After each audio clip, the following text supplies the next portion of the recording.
Hello students, welcome to auto exams. मैं हूं सोनम और आज इस वीडियो में हम बात करने वाले हैं आरपीएफ कांस्टेबल नई भर्ती 2024 के लिए प्रैक्टिस सेट 6 को कंप्लीट करने वाले हैं। इस वीडियो में हम प्रीवियस ईयर्स पर आधारित क्वेश्चन को कंप्लीट करने वाले हैं, तो आप सभी लोग अपने सोनम मैम के साथ वीडियो के लास्ट तक बने रहिएगा। जितने भी स्टूडेंट आरपीएफ कांस्टेबल या फिर आरपीएफ एसआई की तैयारी कर रहे हैं उन सभी के लिए यह आज की सेशन काफ़ी इंपॉर्टेंट और हेल्पफुल होने वाली है। तो चलिए फ्रेंड्स, चलते हैं प्रश्नों की तरफ। उससे पहले अगर आप हमारे चैनल पर नए बैठिए हैं तो प्लीज़ चैनल सब्सक्राइब करिएगा ऑटो एग्जाम्स को और बेल आइकन प्रेस कर लीजिएगा फ्रेंड्स। और इस वीडियो का पीडीएफ आपको ऑटो एग्जाम टेलीग्राम चैनल पर मिल जाएगा। अगर आप auto exam Telegram channel join नहीं किया उसे भी ज्वाइन कर लीजिए, वहाँ पे आपको इस वीडियो का पीडीएफ मिल जाएगा। ठीक है फ्रेंड्स, चलिए चलते हैं प्रश्नों की तरफ। यहाँ पे आपका पहला क्वेश्चन दिया गया है, चापचारकूट, छप्परकूट, मीमकूट तथा पालकूट निम्नलिखित में से त्योहार हैं। यह सभी त्योहार किस राज्य के हो जाते हैं यह आपने बताना है। तो राइट आंसर हो जाएगा आपका मिजोरम। मिजोरम राज्य के यह त्योहार हो जाते हैं आपके चापचारकूट, छप्परकूट और मीमकूट। अगर आपको किसी भी प्रकार से यह कूट वाला त्यौहार दिखे तो आपको कहाँ पे टिक करना है, तो मिजोरम राज्य को आपको टिक करना है। मिजोरम में यह कूट जैसे पर्व मनाए जाते हैं, याद रखिएगा। बात करेंगे यहाँ पे मिजोरम की, तो मिजोरम की कैपिटल क्या हो जाती है? मिजोरम की कैपिटल आइजोल हो जाती है। वर्तमान में मिजोरम के नए सीएम बने हैं लाल दुहोमा, और अगर गवर्नर की बात करें तो हरिबाबू कंबनपति हैं। ठीक है, चलिए नेक्स्ट देखेंगे अगले क्वेश्चन तरफ। अगला क्वेश्चन आपका दिया गया है, चेरापूंजी और जैंतिया जनजाति निम्नलिखित में से किस राज्य से संबंधित हैं? तो राइट आंसर हो जाएगा आपका, यह आपके कहाँ पे पाई जाती है? तो मेघालय राज्य में पाई जाती है। मेघालय, इस क्वेश्चन का राइट आंसर हो जाएगा मेघालय। ठीक है, मेघालय की बात करें तो यहाँ पे आपकी चेरापूंजी और जैंतिया जनजाति पाई जाती हैं। यहीं पे गारो, खासी, जैंतिया पहाड़ी भी पाई जाती है, याद रखिएगा मेघालय में। मेघालय की बात करें तो मेघालय में ही आपका मासिन राम स्थित है, जो कि भारत का सबसे आपका वर्षा वाला स्थान हो जाता है। मासिन राम मेघालय के अंदर है। बात करेंगे यहाँ पे कि मेघालय की राजधानी क्या हो जाती है? मेघालय की राजधानी शिलांग हो जाती है। और वर्तमान में मेघालय के सीएम कॉनराड संगमा हो जाते हैं। गवर्नर की बात करें तो फागू चौहान है, ठीक है, मेघालय के। तो इस क्वेश्चन का राइट आंसर हो जाएगा Meghalaya. Option C is the right answer. Next देखेंगे अगले क्वेश्चन तरफ। अगला क्वेश्चन आपका दिया गया है, जयपुर कौन से खनिज पदार्थ के लिए प्रसिद्ध है? तो राइट आंसर हो जाएगा जयपुर, जो कि आपकी राजस्थान की राजधानी जयपुर हो जाती है, जिसे हम पिंक सिटी के नाम से जानते हैं। वहाँ के दोस्तों किस लिए प्रसिद्ध हो जाती है? तो वहाँ जो आपका जयपुर है ना, वह आपके लाल पत्थरों के लिए प्रसिद्ध है। लाल पत्थर आपका राइट आंसर हो जाएगा, ऑप्शन डी। ठीक है, चलिए बात करेंगे यहाँ पे जयपुर की। तो जयपुर की स्थापना आपकी 1727 में किसके द्वारा की गई थी? तो जय सिंह है, तो जय सिंह द्वितीय के द्वारा इसकी स्थापना की गई थी। इसको बसाया गया था। वहीं अगर बात करें 2019 में जयपुर को यूनेस्को की विश्व धरोहर स्थल में शामिल कर लिया गया। ठीक है, याद रखिएगा। चलिए नेक्स्ट देखेंगे अगले क्वेश्चन तरफ। अगला क्वेश्चन आपका दिया गया है, निम्नलिखित में से कौन सा युग्म में सही सुमेलित नहीं है? तो राइट आंसर हो जाएगा आपका हीराकुंड उड़ीसा राइट है। जलधका जो है पश्चिम बंगाल राइट है। लेकिन जो टिहरी बांध है यह उत्तर प्रदेश में ना होके उत्तराखंड में स्थित है। आपकी टिहरी बांध उत्तराखंड के आपके टिहरी जिले में ही स्थित है टिहरी बांध, और यह भारत का सबसे ऊंचा बांध हो जाता है। यह दो नदियों के संगम पर बना हुआ हो जाता है। कौन कौन सी? तो भागीरथी और भिलांगना के संगम पर स्थित यह टिहरी बांध उत्तराखंड में स्थित है। ठीक है, याद रखिएगा। नेक्स्ट देखेंगे अगले क्वेश्चन तरफ। अगला क्वेश्चन आपका दिया गया है, खादर और बांगर निम्नलिखित में से किस प्रकार की मिट्टी है? तो राइट आंसर हो जाएगा यह दोनों आपकी जलोढ़ मिट्टी का प्रकार हो जाती है, खादर और बांगर। जलोढ़ की बात करो तो जलोढ़ मिट्टी आपके भारत के अधिकांश भागों में फैली हुई है। यह सबसे उपजाऊ मिट्टी होती है। वहीं अगर बात करें कि यह जो आपका जलोढ़ मिट्टी है इसे और किस नाम से जाना जाता है? तो इसे आपका कछारी मिट्टी के नाम से भी जाना जाता है। इन्हें आप याद रखिएगा। अगर वहीं बात करें कि भारत में कुल कितने प्रकार की मिट्टियाँ पाई जाती हैं, तो आपको पता होना चाहिए भारत में टोटल आपकी 8 प्रकार की मिट्टियां पाई जाती हैं। लेटेराइट मिट्टी की बात करें तो इसमें आपकी कहवा, कॉफ़ी जैसे जो आपके उत्पाद हैं वह आपके यहाँ पे उपयोगी होते हैं इस मिट्टी में, लेटेराइट मिट्टी में, क्योंकि जो लेटेराइट मिट्टी है वह आपकी क्या होती है, अम्लीय होती है। ठीक है, काली मिट्टी की बात करें तो इसमें आपका क्या होता है, कपास की फसल काफ़ी अच्छी होती है आपकी काली मिट्टी में। ठीक है, तो चलिए नेक्स्ट देखेंगे अगले क्वेश्चन तरफ। अगर दोस्तों आपको वीडियो अच्छी लग रही है, हेल्पफुल लग रही है, तो प्लीज़ वीडियो को लाइक और चैनल सब्सक्राइब जरूर करिएगा फ्रेंड्स। आप सभी लोग अपनी कंटिन्यू प्रिपरेशन करते रहिए, इस बार सिलेक्शन लेके रहना है फ्रेंड्स। आप सभी जानते हैं कि आरपीएफ कांस्टेबल, आरपीएफ एसआई की जो पद है वह आपके कब से फॉर्म इसके लिए भरा जाने वाला है, तो आपके अप्रैल से फॉर्म फिल किया जाएगा। ठीक है, तो आप लोग ऐसे ही अपना निरंतर मेहनत करते रहिए। चलिए नेक्स्ट देखेंगे अगले क्वेश्चन तरफ। अगला क्वेश्चन आपका है कि तिब्बती लोग किस चोमुलुंगा अथवा माता कहते हैं, तो याद रखिएगा किसे, यहाँ पे किसे होना चाहिए, तो तिब्बती लोग जो हैं वह किसे चोमुलुंगा अथवा देवी माता कहते हैं। तो जो तिब्बती लोग हैं वह आपके माउंट एवरेस्ट जो आपका पर्वत हो जाता है, माउंट एवरेस्ट को कहते हैं आपका देवी माता, या फिर चोमुलुंगा कहते हैं तिब्बती में, तिब्बत के क्षेत्र में। ठीक है, तो अगर बात करें यहाँ पे माउंट एवरेस्ट की, तो माउंट एवरेस्ट की टोटल ऊंचाई कितनी हो जाती है, 8,848.86 मीटर हो जाती है, याद रखिएगा। इसकी कुल टोटल लंबाई ऊंचाई हो जाती है, याद रखिएगा। वहीं अगर बात करें कि माउंट एवरेस्ट पर चढ़ने वाले जो पहले व्यक्ति थे वह कौन हो जाते हैं, तेंजिंग नार्गे जो कि आपके नेपाल के हो जाते हैं, और एडमंड हिलेरी या आपके कहाँ के हो जाते हैं दोस्तों, तो न्यूजीलैंड के। इन दोनों आपके माउंट एवरेस्ट पर चढ़ने वाले पहले व्यक्ति हैं, याद रखिएगा। वहीं अगर बात करें कि भारत की जो सबसे ऊंची चोटी हो जाती है, भारत की अगर बात करें तो भारत की जो सबसे ऊंची चोटी है वह हो जाती है कंचनजंगा। कंचनजंगा सिक्किम में स्थित है, यह भारत की सबसे ऊंची चोटी है, याद रखिएगा। और अगर बात करें माउंट एवरेस्ट की, तो माउंट एवरेस्ट एशिया की सबसे ऊंची चोटी हो जाती है, याद रखिएगा। ठीक है, चलिए नेक्स्ट देखेंगे अगले क्वेश्चन तरफ। अगला क्वेश्चन आपका दिया गया है, भारत में कौन सी नदी को खुला नाला कहा जाता है, तो याद रखिएगा यमुना नदी को। भारत में यमुना नदी को खुले नाले के रूप में जाना जाता है। यमुना की बात करें तो यमुना उत्तराखंड के यमुनोत्री ग्लेशियर और बंदरपुर चोटी से निकलती है। यह आपके उत्तर प्रदेश में सहारनपुर से इंटर करती है, और उत्तर प्रदेश में गंगा से कहाँ पे मिलती है, तो यह आपके प्रयागराज में इसका संगम होता है। ठीक है, याद रखिएगा। यह गंगा जो है, गंगा की सबसे लंबी जो सहायक नदी है वह यमुना हो जाती है। ठीक है, आपको याद रखना है। Option A is the right answer. Next देखेंगे अगले क्वेश्चन तरफ। अगला क्वेश्चन आपका दिया गया है, हाल ही में विश्व के सबसे बड़े कार्यालय डायमंड बोर्स का उद्घाटन कहाँ किया गया है, तो डायमंड बोर्स की बात करें तो यह आपके गुजरात के सूरत में इसका उद्घाटन किया गया है। यह बात करेंगे, यह 9 टावर का टोटल बना हुआ है। अगर बात करें यहाँ पे डायमंड बोर्स जो है वहाँ पे हीरे के तरासे जाएंगे, हीरे के व्यापारी वहाँ पे अपना जो होगा अपना सेल करेंगे हीरे के लिए। यह काफ़ी बड़ा आपका डायमंड बोर्स बनाया गया उत्तर प्रदेश जो आपका भारत है, भारत में गुजरात राज्य के सूरत में, याद रखिएगा। वहीं अगर बात करें जो विश्व का, यह विश्व का सबसे बड़ा डायमंड बोर्स हो जाता है। ठीक है, यह सबसे बड़ा कार्यालय हो जाता है। इससे पहले क्या हुआ करता था, इससे पहले आपके यूएसए में स्थित था पेंटागन, वह हुआ करता था, लेकिन अब पेंटागन को भी पीछे करके आपका डायमंड बोर्स सूरत में स्थापित कर दिया गया है। यह बातें आपको याद रखनी है। नेक्स्ट देखेंगे अगले क्वेश्चन तरफ। अगला क्वेश्चन आपका है कि भारत की संविधान सभा का संवैधानिक सलाहकार कौन था, तो राइट आंसर हो जाएगा आपका राइट आंसर हो जाएगा option B, sorry option C is the right answer. ठीक है, ऑप्शन सी आपका राइट आंसर है। BN राव, जो BN राव थे दोस्तों, यह आपकी भारतीय संविधान सभा के संवैधानिक सलाहकार थे। ठीक है, BN Rao is the right answer. Rajendra Prasad की बात करें तो यह संविधान सभा के क्या थे, अध्यक्ष थे। ठीक है, तो आपका राइट आंसर हो जाएगा ऑप्शन सी। वहीं नेक्स्ट क्वेश्चन देखें तो भारतीय संविधान सभा के प्रारूप समिति के अध्यक्ष कौन थे, तो प्रारूप समिति के अध्यक्ष डॉक्टर आपके भीमराव अंबेडकर जी थे। यह बातें आपको याद रखनी है। ठीक है, चलिए नेक्स्ट देखेंगे अगले क्वेश्चन तरफ। अगला क्वेश्चन आपका दिया गया है, संविधान में कितने प्रकार के आपातकालों का प्रावधान है, तो राइट आंसर हो जाएगा ऑप्शन सी। 3 प्रकार के आपके आपातकालों का प्रावधान किया गया भारतीय संविधान में। कौन कौन से, तो यहाँ पे बात करें आर्टिकल 352 जो है वह राष्ट्रीय आपातकाल की बात करता है।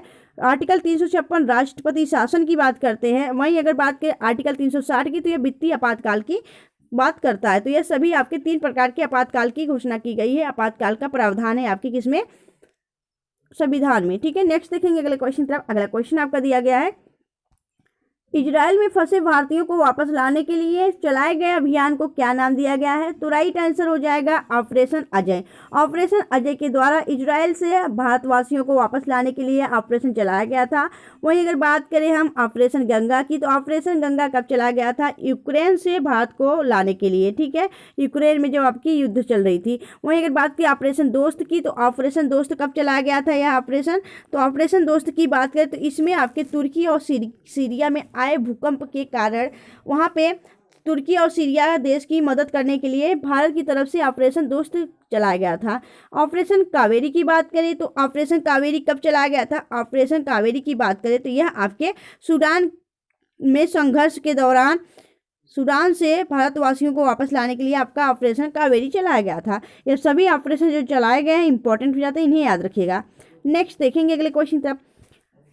अगला क्वेश्चन आपका दिया गया है विषाणु जो है वह क्या है? विषाणु यानी वायरस। वायरस क्या है? याद रखिएगा, वायरस एक अकोशिकी है। अकोशिकी आपका option B the right answer. वहीं अगर बात करें हम कि विषाणु की खोज किसने की थी, तो 1892 में इवान वस्की, जो इवान वस्की वैज्ञानिक थे, इन्होंने तंबाकू की पत्तियों में इसकी खोज की थी वायरस की, ठीक है, याद रखिएगा। दोस्तों आप लोग ऐसी कंटेंट कंसंट्रेशन बनाकर वीडियो के लास्ट तक बने रहिएगा, पूरा देखिएगा, इससे आपको काफ़ी हेल्प मिलने वाली है। अगर आपको सच में वीडियो अच्छी लग रही है, हेल्पफुल लग रही है, तो प्लीज़ वीडियो को लाइक और चैनल सब्सक्राइब जरूर करिएगा। और आप लोग भी थोड़ा अपना ध्यान दीजिए और अच्छे से इसे क्वेश्चन को करते रहिएगा, ठीक है। इस बार सिलेक्शन लेके रहना। तो ऐसे ही आप सभी जानते हैं एक गवर्नमेंट जॉब लेने के लिए काफ़ी मेहनत करनी पड़ती है, ठीक है, तो आप इसे हल्के में मत लीजिएगा, ठीक है। और थोड़ा रील वील जो आपका चलाते हैं ना, रील देखते हैं इंस्टा पे, तो उसे थोड़ा कम कर दीजिएगा, ठीक है। चलिए आगे देखेंगे नेक्स्ट क्वेश्चन तरफ। अगला क्वेश्चन आपका है कि कोशिका के नाभिक का आविष्कार किसने किया था? तो कोशिका के जो नाभिक का आविष्कार है वह किसने किया था? एक तो बात यहाँ पे हम क्लियर कर देना चाहते हैं कि एक तो होता है आपका यहाँ पे जो आपका परमाणु, ठीक है, परमाणु में भी एक नाभिक होता है। परमाणु में जो नाभिक होता है उसे हम नाभिक कहते हैं, ठीक है। परमाणु के जो न्यूक्लियस होता है उसे हम नाभिक कहते हैं। वहीं अगर बात करें हम सेल की, तो सेल में भी एक न्यूक्लियस होता है जिसे हम क्या कहते हैं? केंद्रक, ठीक है, केंद्रक तो इसको भी कहा जाता है न्यूक्लियस को। लेकिन आप अगर परमाणु में जो पाया जाता है उसे अगर आप नाभिक कहिए तो काफ़ी बेटर होता है। तो परमाणु के नाभिक की खोज अलग हुई थी और केंद्रक जो सेल की केंद्रक की खोज की गई वह अलग व्यक्ति ने की है। तो दोनों व्यक्तियों ने अलग अलग आपके परमाणु की नाभिक की खोज अलग व्यक्ति ने की है और सेल की खोज की जो केंद्रक पाए जाते हैं बीच में न्यूक्लियस, उसके अलग खोज करता है। तो इन दोनों को आप याद रखिएगा। अगर बात करें यहाँ पे तो रॉबर्ट ब्राउन ने कोशिका के नाभिक की आविष्कार किसने किया था? कोशिका की बात की जा रही है यहाँ पे सेल की, तो रॉबर्ट ब्राउन इस क्वेश्चन का राइट आंसर हो जाएगा। रॉबर्ट ब्राउन ने सेल की कोशिका के जो आपकी कोशिका है सेल, उसके केंद्रक की खोज की थी। तो रॉबर्ट ब्राउन आपका राइट आंसर हो जाएगा। वहीं अगर बात करें परमाणु की जो नाभिक यानी केंद्रक है उसकी खोज किसने की थी? तो इसकी खोज रदरफोर्ड ने की थी। किसने? तो रदरफोर्ड ने इसकी खोज की थी परमाणु वाले की, ठीक है, याद रखिएगा। चलिए नेक्स्ट देखेंगे अगले क्वेश्चन तरफ। अगला क्वेश्चन आपका है कि भारत में किस नदी पर सबसे ऊंचा झरना पाया जाता है? तो राइट आंसर हो जाएगा आपके शरावती नदी पर। शरावती नदी आपके कर्नाटक में स्थित है। कर्नाटक में आपके शरावती नदी पर सबसे ऊंचा, भारत का सबसे ऊंचा झरना पाया जाता है, जिसे हम आपका क्या कहते हैं? तो जोग जलप्रपात या फिर गलचुप्पा जलप्रपात के नाम से जानते हैं, याद रखिएगा, ठीक है। चलिए नेक्स्ट देखेंगे अगले क्वेश्चन तरफ। अगला क्वेश्चन आपका है कि चिकनकारी कढ़ाई की काम की निम्नलिखित में से किस शहर में शुरू हुई थी? जो चिकनकारी होते हैं, कढ़ाई का जो काम होता है, वह निम्नलिखित में से किस शहर में इसकी शुरुआत हुई थी? तो राइट आंसर हो जाएगा आपका लखनऊ। उत्तर प्रदेश की राजधानी लखनऊ में इसकी शुरुआत की गई थी, याद रखिएगा, काफ़ी इंपॉर्टेंट हो जाता है। और जो यह क्वेश्चन हम कवर कर रहे हैं ना दोस्तों आप सबके साथ, यह क्वेश्चन कहीं ना कहीं एग्जाम में पूछे गए क्वेश्चन है। आप सभी जानते हैं प्रीवियस ईयर्स क्वेश्चन हो जाते हैं, तो आप सभी इसे ध्यानपूर्वक पढ़िएगा, लास्ट तक बने रहिएगा, ठीक है। चलिए आगे देखेंगे नेक्स्ट क्वेश्चन तरफ। और अगर आप हमारे चैनल पर नया विजिट किए ना तो प्लीज़ चैनल सब्सक्राइब कर लीजिएगा और बेल आइकन प्रेस कर लीजिएगा। इससे क्या होगा ना, तो हमारा जो वीडियो आपको जो हम वीडियो यहाँ पे अपलोड करेंगे वह आपको तुरंत दिख जाएगा, तो आप उसे इजीली पढ़ सकते हैं, ठीक है। चलिए नेक्स्ट देखेंगे अगले क्वेश्चन तरफ। अगला क्वेश्चन आपका है कि निम्नलिखित में से कौन हॉकी खेल से संबंधित कोई ट्रॉफी या कप नहीं है? तो दोस्तों इनमें से कौन सा एक हॉकी खेल से संबंधित ट्रॉफी नहीं है? तो राइट आंसर हो जाएगा आपका नारंग कप। नारंग कप क्या होता है? यह आपके बैडमिंटन की ट्रॉफी हो जाती है, बैडमिंटन का कप हो जाता है आपका नारंग कप, किसके, तो बैडमिंटन का हो जाता है, याद रखिएगा। यह सभी आपके हॉकी से हो जाते हैं। तो इस क्वेश्चन का राइट आंसर ऑप्शन ए हो जाएगा। नेक्स्ट देखेंगे अगले क्वेश्चन तरफ। अगला क्वेश्चन आपका है पानी का पीएच मान क्या है। तो पानी का जो पीएच मान होता है वह होता है 7, ठीक है। वहीं अगर ब्लड की बात करें, जो आपका रक्त होता है, रक्त का जो पीएच मान होता है वो 7.5 होता है, ठीक है। ये सभी पीएच मान आप याद रखिएगा। नेक्स्ट देखेंगे अगले क्वेश्चन तरफ। अगला क्वेश्चन आपका है कुडप्पा चट्टानों में निम्नलिखित में से कौन सा खनिज नहीं मिलता है या नहीं पाया जाता है। तो राइट आंसर हो जाएगा आपका कोयला जो होता है यह आपके कुडप्पा चट्टानों में नहीं पाई जाती है, बाकी ये सभी आपके तत्व पाए जाते हैं, ठीक है। वहीं अगर बात करें कि जो आपका यह कुडप्पा है यह किस राज्य में है। तो कुडप्पा आपके आंध्र प्रदेश राज्य में एक जिला हो जाता है, याद रखिएगा। नेक्स्ट देखेंगे अगले क्वेश्चन तरफ। अगला क्वेश्चन आपका है कि भारत की आकस्मिक निधि किस अनुच्छेद के तहत आते हैं। तो राइट आंसर हो जाएगा आपका यह 267 के अंतर्गत, आर्टिकल 267 के अंतर्गत आपका यह आकस्मिक निधि अनुच्छेद के तहत है, याद रखिएगा। वहीं अगर बात की 280 के अंतर्गत, तो 280 जो आपका आर्टिकल है इसके अंतर्गत क्या बात की गई है आपके भारतीय संविधान में। तो इसके अंतर्गत यह बोला गया है कि वित्त आयोग का गठन, राष्ट्रपति वित्त आयोग का गठन कर सकता है, ठीक है, याद रखिएगा। नेक्स्ट देखेंगे अगले क्वेश्चन तरफ। अगला क्वेश्चन आपको दिया गया है कि किस राज्य में खनन चित्रकला प्रचलित है। तो राइट आंसर हो जाएगा जो खनन चित्रकला है यह आपके बिहार राज्य में प्रचलित है, याद रखिएगा। बिहार राज्य की बात करें, बिहार राज्य के अभी हाल ही में 9वें आपके मुख्यमंत्री बने कौन, नीतीश कुमार। वहीं अगर बात की बिहार के मिथिला मखाना को भी जीआई टैग दिया गया है, साथ ही अगर बात करें मिर्ची चावल को और मधुबनी पेंटिंग को भी जीआई टैग दिया गया है, ठीक है। नेक्स्ट देखेंगे अगले क्वेश्चन तरफ। अगला क्वेश्चन आपका है 2011 की जनगणना के अनुसार भारत में शहरी जनसंख्या का प्रतिशत कितना है। तो शहरी जनसंख्या कितनी है भारत में, याद रखिएगा 31.16% हो जाती है। वहीं अगर बात करें और आपकी ग्रामीण जनसंख्या कितनी होती है, तो याद रखिएगा 31 तो आपकी शहरी हो जाती है और जो बचा वो आपकी ग्रामीण हो जाएगी। नेक्स्ट देखेंगे अगले क्वेश्चन तरफ। अगला क्वेश्चन आपका है कि हमारे शरीर के अंदर रक्त को जमने से कौन रोकता है। तो राइट आंसर हो जाएगा हिपैरिन। हिपैरिन एक प्रोटीन है, इसने यह जो है हमारे शरीर के अंदर रक्त को जमने से रोकता है। नेक्स्ट देखेंगे अगले क्वेश्चन तरफ। अगला क्वेश्चन आपका है हाल ही में विश्व स्वास्थ्य संगठन WHO ने टीबी यानी क्षय रोग, ठीक है, क्षय रोग यानी टीबी को जड़ से खत्म करने का लक्ष्य क्या रखा है। तो राइट आंसर हो जाएगा आपका 2030 तक WHO यानी वर्ल्ड हेल्थ ऑर्गेनाइजेशन ने टीबी को खत्म करने का लक्ष्य रखा है 2030 तक। टीबी की बात करें तो टीबी जो आपका है वह किस रोग के कारण होता है। तो माइकोबैक्टीरियम ट्यूबरकुलोसिस के द्वारा यह रोग होता है जो कि आपके फेफड़ों को ग्रसित करता है। नेक्स्ट देखेंगे अगले क्वेश्चन तरफ। अगला क्वेश्चन आपका है, नेक्स्ट क्वेश्चन देखिए। अगला क्वेश्चन आपको दिया है कि हरियाणा हरिकेन के नाम से किस खिलाड़ी को जाना जाता है। तो राइट आंसर हो जाएगा आपका कपिल देव को कहा जाता है, ठीक है। नेक्स्ट देखेंगे अगले क्वेश्चन तरफ। अगला क्वेश्चन आपका दक्षिणी ध्रुव पर पहुंचने वाले पहले व्यक्ति कौन थे। तो रोनाल्ड एमुंडसेन हो जाते हैं, option see the right answer. Next देखेंगे अगला क्वेश्चन आपका है कि प्रसिद्ध जगन्नाथ मंदिर किस शहर में स्थित है। तो यह उड़ीसा के पुरी में स्थित हो जाती है, option D the right answer.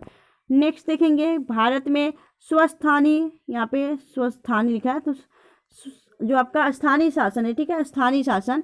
तो भारत में स्थानीय शासन की शुरुआत किसने की थी। तो स्थानीय शासन होना चाहिए। तो यहाँ पे जो आपका स्थानीय शासन थी इसकी शुरुआत लॉर्ड रिपन ने की थी। कब की थी। तो 1882 में की थी, याद रखिएगा। इसे स्थानीय शासन के जनक के रूप में भी जाना जाता है। नेक्स्ट देखेंगे अगले क्वेश्चन तरफ। अगला क्वेश्चन आपका है कला की गांधार शैली किसके शासनकाल में पनपी थी। तो यह कनिष्क के शासनकाल में पनपी थी। कनिष्क कुषाण वंश का शासक था। वहीं अगर बात करें जो कुषाण वंश की स्थापना किसने की थी। तो कुजुल कुटुबविशेष ने की थी, याद रखिएगा। कनिष्क के शासनकाल में यह कला की गांधार शैली प्रचलित हुई थी। नेक्स्ट देखेंगे अगले क्वेश्चन तरफ। अगला क्वेश्चन आपका है किस आंदोलन को हिंदुओं और मुसलमानों दोनों का समर्थन मिला था। तो राइट आंसर हो जाएगा आपका यह मिला था किसमें। तो आपके असहयोग आंदोलन जो कि आपके कब शुरू किया गया था 1 अगस्त 1920 को यह आपका शुरुआत किया गया था। किसके नेतृत्व में। तो आपके महात्मा गांधी के नेतृत्व में इसकी शुरुआत की गई थी। इसमें जो आपका असहयोग आंदोलन था इसमें आपके हिंदू और मुसलमानों दोनों लोग का समर्थन दिया गया था। नेक्स्ट देखेंगे अगले क्वेश्चन तरफ। अगला क्वेश्चन आपका है एशियाटिक सोसाइटी ऑफ बंगाल की स्थापना किस वर्ष की गई थी? तो राइट आंसर हो जाएगा आपका, इसकी शुरुआत आपकी की गई थी 1784 में। Option B the right answer. किसके द्वारा? तो विलियम जॉन्स के द्वारा की गई थी। ठीक है, याद रखिएगा, सारे इंपॉर्टेंट क्वेश्चन हो जाते हैं आपके प्रीवियस ईयर्स के, तो यहाँ पे आप लोग याद रखिएगा। ठीक है, जितने भी क्वेश्चन यहाँ पे हम करा रहे हैं तो आप लोग किसी कॉपी में नोट डाउन करते हुए चलिएगा, वन लीनियर फॉर्मेट में आप क्वेश्चन और इसके आंसर लिख लिया करिए, जिससे कि आपको रिवीजन करने में आसानी हो। ठीक है फ्रेंड्स, चलिए नेक्स्ट देखेंगे अगले क्वेश्चन तरफ। अगला क्वेश्चन आपका है कि रविन्द्रनाथ टैगोर ने किस वजह से अपनी नाइटहुड की उपाधि लौटा दी थी? तो राइट आंसर हो जाएगा आपका जलियांवाला बाग हत्याकांड, जो कि आपके 13 अप्रैल, ठीक है, 13 अप्रैल 1919 में किया गया था। ठीक है, इसमें क्या हुआ था आपके, इसके अंतर्गत जो है आपका जलियांवाला बाग नरसंहार हुआ था ना, इसमें आपके रविन्द्रनाथ टैगोर ने अपने नाइटहुड की उपाधि लौटा दी थी, और इसी के दौरान आपके महात्मा गांधी ने अपनी केसर-ए-हिंद की उपाधि लौटा दी थी। इन दोनों को याद रखना है। नेक्स्ट देखेंगे अगले क्वेश्चन तरफ। अगला क्वेश्चन आपका है कि भारत में राष्ट्रीय आय की गणना किसके द्वारा की जाती है? तो राइट आंसर हो जाएगा आपका केंद्रीय सांख्यिकी संगठन कार्यालय के द्वारा राष्ट्रीय आय की गणना की जाती है। नेक्स्ट देखेंगे अगला क्वेश्चन आपका दिया गया है कि निम्नलिखित में से किस स्थान पर हड़प्पा सभ्यता की पहली खगोलीय वेधशाला पाई गई थी? तो राइट आंसर हो जाएगा आपका धौलावीरा, गुजरात में पाई गई थी। Option B the right answer.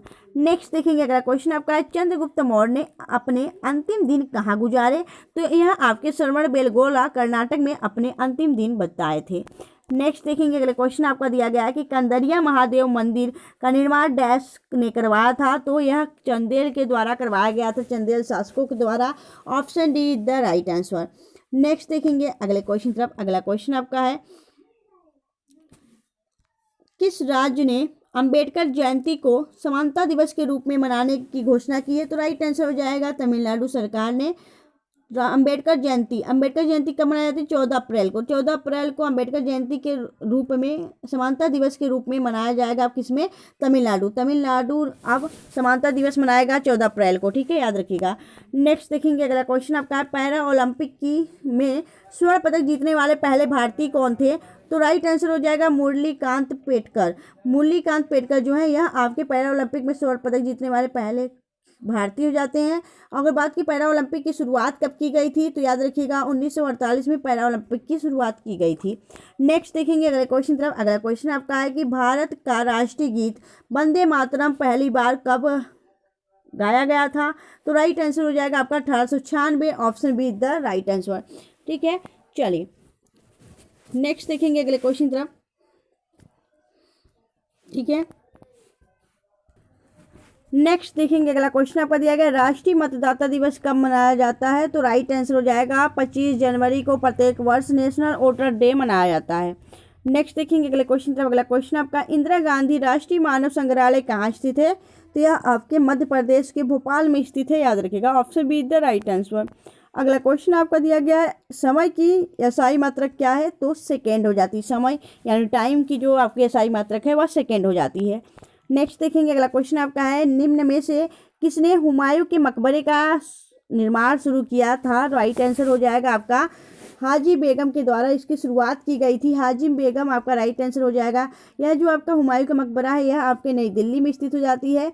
ठीक है, और इसकी जो शुरुआत थी वह हाजी बेगम ने की थी। हाजी बेगम का जो नाम था वह हो जाता है हमीदा बानो, याद रखिएगा पूरा नाम। नेक्स्ट देखेंगे अगले क्वेश्चन तरफ। अगला क्वेश्चन आपका सांची स्तूप का निर्माण करने वाला मौर्य राजा कौन थे? तो राइट आंसर हो जाएगा यह आपके कौन थे? अशोक हो जाते हैं। अशोक ने सांची स्तूप की निर्माण करवाया था। सांची स्तूप आपके कहाँ पे स्थित है? तो किस राज्य में? तो यह आपके सांची स्तूप जो है मध्य प्रदेश में स्थित है। नेक्स्ट देखेंगे अगला क्वेश्चन आपका है कि बच्चों में विटामिन डी की कमी का कारण है। तो राइट आंसर हो जाएगा आपका विटामिन डी का कमी का जो कारण हो जाता है वह सूखा रोग हो जाता है। विटामिन डी की कमी से सूखा रोग होता है बच्चों में, याद रखिएगा, या जिसे हम रिकेट्स के नाम से जानते हैं। नेक्स्ट देखेंगे अगला क्वेश्चन आपका है नूरजहां का मूल नाम क्या था? तो नूरजहां का जो मूल नाम था वह हो जाता है आपका कौन सा? तो Mehrunnisa. Option B the right answer. यह नूरजहां का मूल नाम था। नूरजहां किसकी पत्नी थी? तो जहांगीर की पत्नी थी आपकी कौन? जहांगीर की पत्नी थी यह आपकी नूरजहां। ठीक है, नेक्स्ट देखेंगे अगला क्वेश्चन आपका है कि भारत की पहली मुस्लिम शासिका कौन थी। तो राइट आंसर हो जाएगा रजिया सुल्तान भारत की पहली मुस्लिम शासिका थी। यह किसकी पुत्री थी, तो यह इल्तुतमिश की पुत्री थी रजिया सुल्तान। नेक्स्ट देखेंगे अगला क्वेश्चन आपका है कि आज़ादी की पहली लड़ाई 1857 में किसने भाग नहीं लिया। तो राइट आंसर हो जाएगा भगत सिंह। भगत सिंह इसमें भाग नहीं लिए थे, बाकी ये तीनों अपने भाग लिए थे 1857 क्रांति, जिसे हम भारत की स्वतंत्रता संग्राम के नाम से जानते हैं, प्रथम स्वतंत्रता संग्राम के नाम से जानते हैं। यह मेरठ में शुरू हुआ था, किसमें, तो उत्तर प्रदेश के मेरठ जिले से। ठीक है, चलिए नेक्स्ट देखेंगे अगले क्वेश्चन तरफ। अगला क्वेश्चन आपका है दस्त ए कबीर मरुस्थल निम्नलिखित में से किस देश में स्थित है। तो दस्त ए कबीर, दस्त ए लुत, ये दो मरुस्थल आपके ईरान में स्थित है, ईरान कंट्री में। राइट आंसर हो जाएगा ऑप्शन सी। ठीक है, चलिए नेक्स्ट देखेंगे अगले क्वेश्चन तरफ। अगला क्वेश्चन आपका है कि भारतीय राष्ट्रीय कांग्रेस के अधिवेशन में पूर्ण स्वराज की घोषणा की गई थी। तो कोलकाता में की गई थी। जब आपका भारतीय राष्ट्रीय कांग्रेस का अधिवेशन कोलकाता में हुआ था, कब, सॉरी कोलकाता नहीं है, लाहौर होगा, सॉरी लाहौर में की गई थी। लाहौर में आपका जो 19 दिसंबर 1929 में लाहौर में अधिवेशन हुआ था भारतीय राष्ट्रीय कांग्रेस की, जिसकी अध्यक्षता पंडित जवाहरलाल नेहरू ने की थी। उसमें पूर्ण स्वराज की मांग की गई थी, याद रखिएगा। तो option see the right answer. Next देखेंगे अगले क्वेश्चन। अगला क्वेश्चन आपका है काजीरंगा नेशनल पार्क किस राज्य में स्थित है। तो राइट आंसर हो जाएगा यह असम में स्थित है। यह एक सींग गैंडे के लिए प्रसिद्ध है। Assam is the right answer. Next देखेंगे अगर आपका क्वेश्चन दिया गया है कि सिमलीपाल अभ्यारण्य किस राज्य में स्थित है। तो यह आपके उड़ीसा राज्य में स्थित हो जाती है सिमलीपाल आपका अभ्यारण्य। ठीक है दोस्तों, तो यहाँ पे टोटल हमने जीएस जीके के कितने क्वेश्चन कर लिए। तो जीएस जीके के हमने 50 क्वेश्चन कंप्लीट किए हैं यहाँ पे आरपीएफ कांस्टेबल और आरपीएफ एसआई के लिए। तो आपको वीडियो कैसी लगी आप हमें कमेंट सेक्शन में कमेंट करके जरूर बताइएगा। अगर आपको वीडियो अच्छी लगी हो, हेल्प लगी, तो प्लीज़ वीडियो को लाइक और चैनल सब्सक्राइब जरूर करिएगा। इस वीडियो का पीडीएफ आपको ऑटो एग्जाम्स टेलीग्राम चैनल पे मिल जाएगा, आप वहां से डाउनलोड कर लीजिएगा। एंड इस वीडियो को आप लोग ग्रुप में शेयर कर दिया करिए फ्रेंड्स। मिलेंगे आपसे नेक्स्ट वीडियो में ऐसी बेस्ट कंटेंट के साथ। तब तक के लिए bye bye and thanks for watching, keep smiling.